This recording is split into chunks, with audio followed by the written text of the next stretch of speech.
For dictation start.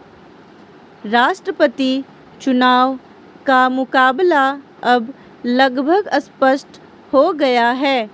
पूर्व राज्यपाल द्रौपदी मुर्मू बनाम पूर्व मंत्री यशवंत सिन्हा। यदि कोई चमत्कार न हो जाए तो अभी यह मानने या कहने में कोई हर्ज नहीं कि मुकाबले में पहली आदिवासी महिला वाला दांव ज़्यादा मजबूत दिख रहा है। इसमें कोई शक नहीं कि इस देश में आदिवासी अपेक्षाकृत वंचित समुदाय हैं और बहुत मुश्किल से इस समुदाय के सदस्य किसी ऊंचे मुकाम पर पहुंच पाते हैं। स्वयं द्रौपदी मुर्मू की संघर्ष यात्रा लंबी रही है। इस यात्रा में सार्वजनिक रूप से उन्होंने बहुत कुछ पाया है, लेकिन व्यक्तिगत रूप से उन्होंने बहुत खोया भी है। अगर वह राष्ट्रपति भवन पहुंच जाएंगी तो उनके साथ न पति होंगे और न पुत्र। राष्ट्रपति पद की उम्मीदवारी दरअसल द्रौपदी मुर्मू के संघर्ष का भी सम्मान है।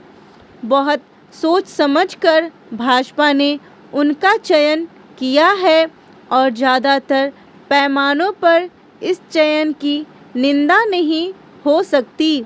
निंदा करते ही हमें जंगलों के इतिहास में जाना पड़ेगा जो बहुत उज्जवल नहीं है। आज देश के लगभग 11 करोड़ आदिवासियों के बीच जो संदेश गया है उसकी कोई तुलना नहीं है। आदिवासियों का मनोबल बढ़ेगा और वे मुख्य धारा की ओर तेजी से अग्रसर होंगे। अभी विपक्ष यदि कुछ स्तब्ध है तो आश्चर्य नहीं। उसने अपनी ओर से एक योग्य उम्मीदवार को उतारा है। यशवंत सिन्हा के लिए यह उम्मीदवारी एक तरह से वर्षों बाद मुख्य धारा में वापसी है। अटल युग के बाद से ही यशवंत सिन्हा अपनी नई भूमिका तलाशते रहे हैं।